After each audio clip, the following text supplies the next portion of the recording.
A veces ni siquiera había terminado de formarse la discusión cuando ya estaba buscando la manera de resolverla. Cuando notaba la tensión en su voz, cuando veía que él se cerraba, cuando el silencio entre los dos empezaba a pesar más de lo tolerable, algo en ella se activaba con una precisión que ya era automática.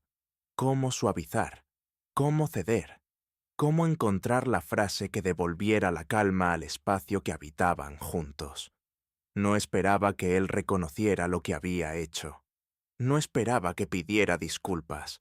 Muchas veces ni siquiera esperaba que la situación se resolviera de verdad. Lo que necesitaba era que la tensión desapareciera. Y si para que la tensión desapareciera, ella tenía que ceder antes de que nadie se lo pidiera, cedía.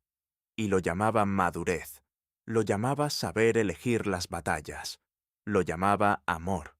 Nadie le dijo nunca que había otra manera de leer lo que hacía, que el patrón que describía como fortaleza, como capacidad de perdonar, como negativa a quedarse atrapada en el rencor, podía ser visto desde otro ángulo completamente diferente y revelar algo que cambiaba su significado por completo.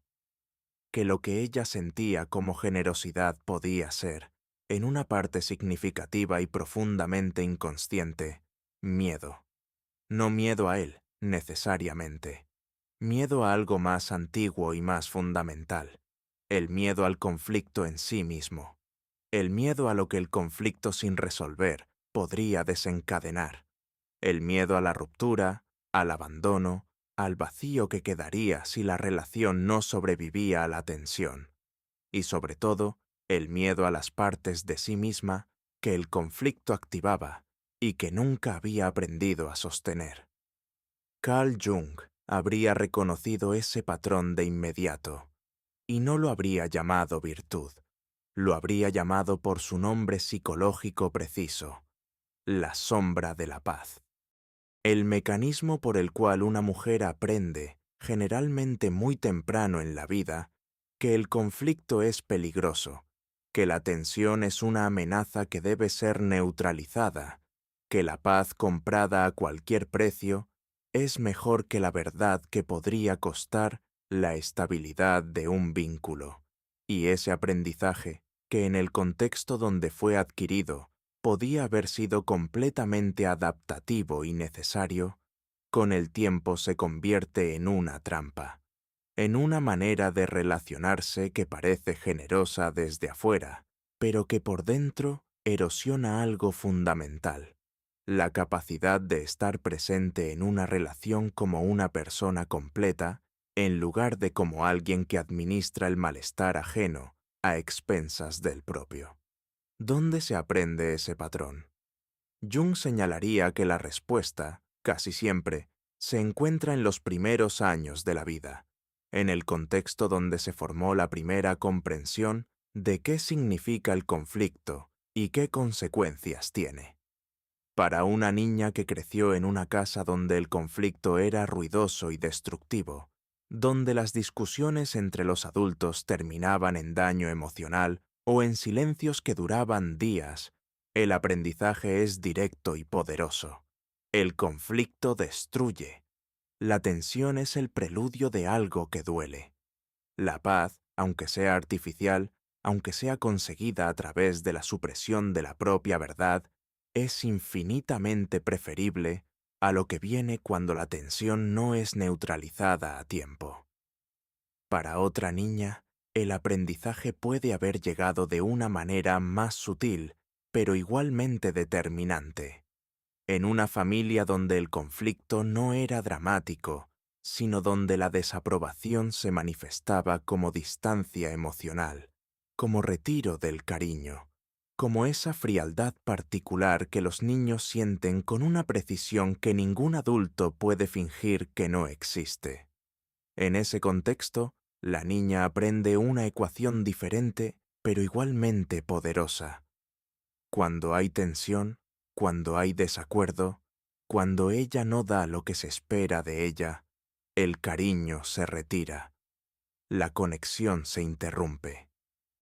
Y esa interrupción, aunque temporal, activa en el sistema nervioso del niño una alarma que no distingue entre incomodidad pasajera y peligro real.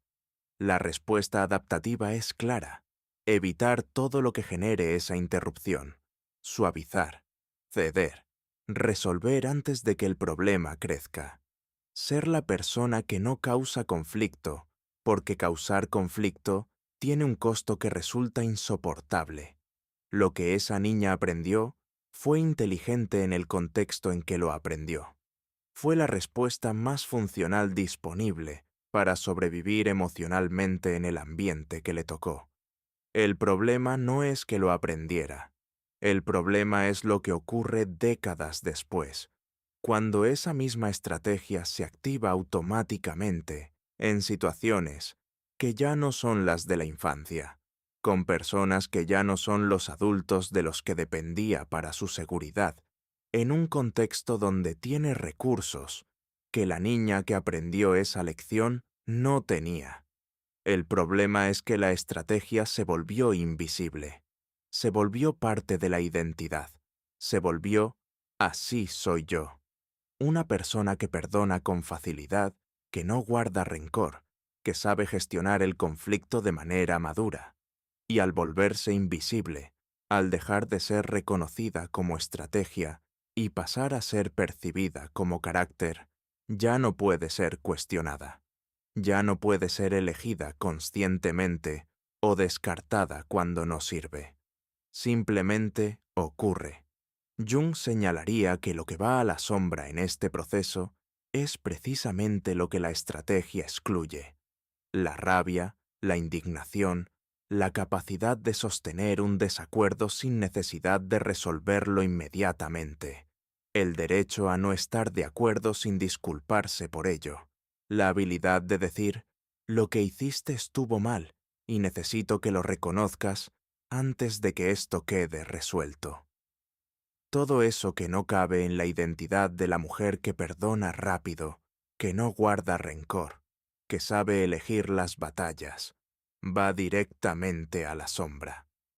Y desde la sombra trabaja con la consistencia y la presión que caracteriza a todo lo que no puede ser reconocido en la conciencia. ¿Cómo se manifiesta esa sombra en la vida cotidiana? En primer lugar, en la forma particular del resentimiento, que no sabe qué es resentimiento. Porque la mujer que perdonó antes de que nadie le pidiera perdón, no experimenta lo que siente después como resentimiento.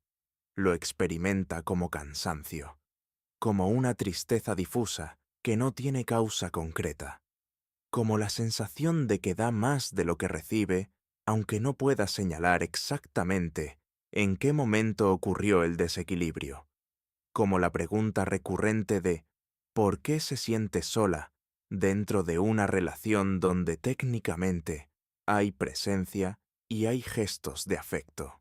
Ese resentimiento que no tiene nombre acumula, y a medida que acumula, la distancia entre cómo se presenta en la relación y lo que realmente siente dentro de ella crece de manera que resulta cada vez más difícil de ignorar, aunque siga siendo difícil de nombrar. En segundo lugar, en la manera en que el cuerpo eventualmente habla lo que la mente no puede decir. Jung fue profundamente consciente de la relación entre lo psíquico y lo somático, de que el cuerpo tiene una manera de expresar lo que la psique consciente ha decidido suprimir. La tensión que no puede ser expresada en el conflicto encuentra expresión en la tensión física, en los hombros que nunca terminan de soltarse, en el mandíbula apretada que no tiene causa aparente, en el insomnio que aparece justo después de las situaciones que fueron resueltas demasiado rápido, en la fatiga crónica que no responde al descanso. El cuerpo lleva la cuenta de lo que la mente decidió no registrar. En tercer lugar, en la dinámica que se establece con él. Porque los patrones de una persona no existen en el vacío. Se articulan con los patrones de la otra. Una mujer que perdonó antes de que se lo pidieran no solo está protegiendo la paz del vínculo, está, sin quererlo ni saberlo, privando a la otra persona de algo que le correspondería hacer: el trabajo de reconocer lo que hizo, de asumir la responsabilidad de su impacto, de ofrecer una reparación real. Al resolver ella antes de que él tenga que resolver, al suavizar antes de que él tenga que suavizar, al devolver la calma antes de que él haya tenido que ganársela, está haciendo un trabajo que no le pertenece. Y él, que puede no ser consciente de lo que ocurre, aprende sin que nadie se lo enseñe explícitamente que los conflictos con ella se resuelven solos, que la tensión que genera no tiene consecuencias reales, que no hace falta hacer el esfuerzo de reparar, porque ella ya reparó. Ese aprendizaje no lo hace mejor. Lo hace, en el mejor de los casos, más descuidado, y en el peor de los casos, más irresponsable con el impacto que tiene. No porque él sea necesariamente una mala persona, sino porque el sistema de la relación no le requiere que sea responsable de ese impacto, porque alguien ya asumió esa responsabilidad por él.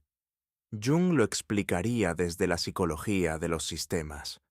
En toda relación hay una distribución de funciones psicológicas. Lo que uno no hace, el otro lo hace por los dos.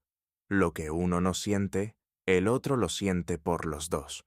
Lo que uno no procesa, el otro lo procesa por los dos. Y cuando esa distribución es consistentemente desequilibrada, cuando ella siempre asume la función de restaurar la paz independientemente de quién la rompió, la relación no crece en profundidad. Se estabiliza en una dinámica donde la verdad de uno de los dos nunca está completamente presente.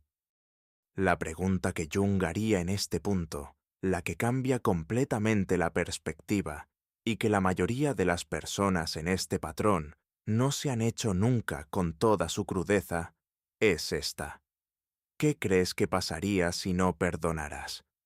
¿Qué crees que ocurriría si dejaras la tensión donde está, si no suavizaras, si esperaras a que él llegara al punto de reconocer lo que ocurrió y ofrecer una reparación real? No como ejercicio de crueldad, no como estrategia de manipulación, sino simplemente como acto de honestidad psicológica. No resolver lo que no está resuelto, no cerrar lo que no está cerrado, no ofrecer la paz antes de que la paz haya sido genuinamente alcanzada. La respuesta que ella tendría a esa pregunta revela la estructura exacta del patrón. Porque si la respuesta es él se alejaría, él se cerraría, la situación empeoraría, podría decir algo que no tenga vuelta atrás, o cualquier variante de el vínculo no sobreviviría a que yo no resolviera. Entonces lo que está describiendo no es un vínculo que puede contener la verdad de los dos. Está describiendo un vínculo cuya estabilidad depende de que ella suprima de manera sistemática una parte de su verdad, y un vínculo que solo puede sostenerse mientras uno de los dos no es completamente honesto. No es una relación de dos personas completas, es una relación de una persona completa y una persona que aprendió a ser parcial para que el sistema sobreviva.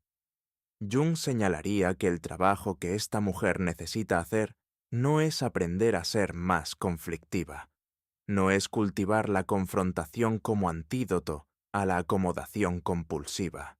Es algo más preciso y más difícil: aprender a tolerar la tensión. Aprender que la tensión no resuelve no es, en sí misma, una emergencia. Que un conflicto que queda en el aire durante horas o días no destruye necesariamente lo que se ha construido. Que la incomodidad de no haber resuelto no requiere ser aliviada de manera inmediata por ella. Y que su propio sistema nervioso, entrenado desde temprano para leer la tensión como amenaza y para movilizarse a apagarla, puede ser reeducado con el tiempo para leer la tensión como información en lugar de como peligro. Ese proceso de reeducación del sistema nervioso frente al conflicto, que Jung enmarcaría dentro del trabajo más amplio de integración de la sombra, tiene una fase inicial que es particularmente dura y que resulta imposible anticipar hasta que ocurre. Porque cuando una mujer que siempre perdonó rápido decide, por primera vez conscientemente, no hacerlo, lo que experimenta internamente no es liberación, es angustia. Es la activación de todos los sistemas de alarma que aprendió a activar ante el conflicto sin resolver. Es la sensación física de que algo malo está por ocurrir, aunque racionalmente sepa que no hay ninguna evidencia de que algo malo esté por ocurrir. Es el impulso desesperado de resolver, de suavizar, de ceder, que ahora tiene que ser sostenido conscientemente en lugar de actuado automáticamente. Y sostenerlo requiere una tolerancia al malestar que no fue desarrollada, porque nunca fue necesaria. Siempre resolvió antes de que el malestar llegara a ese punto. Pero es exactamente en ese malestar, en esa angustia de no resolver, cuando el sistema interno grita que resuelva, donde ocurre algo fundamental, donde ella descubre que puede sostener la tensión sin que el mundo se derrumbe, que puede estar presente en un conflicto sin resolverlo de inmediato y seguir existiendo, que su relación, si tiene la solidez real que debería tener, puede sobrevivir a que ella no asuma la responsabilidad de la paz antes de que esa responsabilidad sea compartida.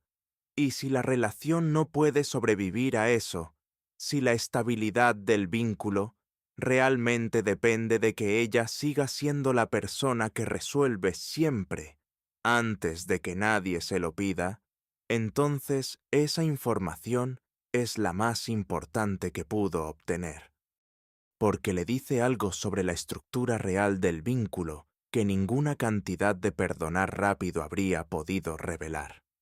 El perdón real, el que Jung reconocería como auténtico y no como mecanismo de defensa vestido de virtud, llega después de haber sentido lo que había que sentir, después de haber permitido que la tensión hiciera su trabajo, la de revelar qué ocurrió, qué impacto tuvo, qué necesita ser reconocido para que la reparación sea real y no solo la apariencia de reparación.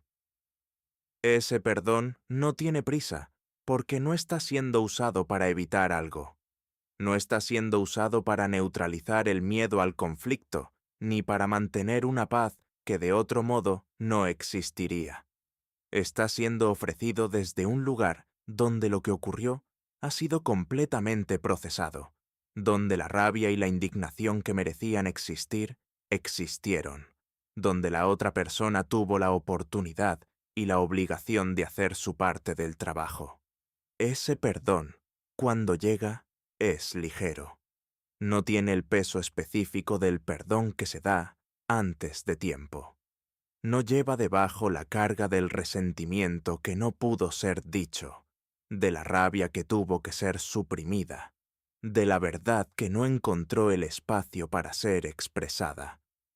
Es un perdón que se da desde la completud, desde haber sido completamente honesta con lo que ocurrió, desde haber ocupado el espacio que le correspondía en la situación.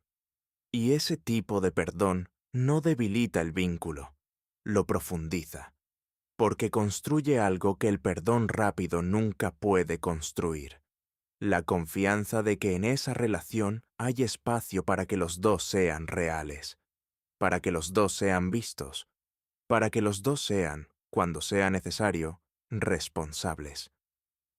Ella no era débil, era, en el sentido más preciso de la palabra, demasiado eficiente. Había aprendido a administrar el dolor del conflicto con tanta rapidez y tanta precisión que nunca había tenido que descubrir si podía sostenerlo, si podía estar en él, si podía sobrevivir a él sin resolverlo de inmediato. La respuesta, si alguna vez se daba el espacio de descubrirla, era sí.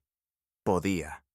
Y descubrir que podía no solo cambiaba la manera en que manejaba los conflictos, cambiaba la manera en que se veía a sí misma.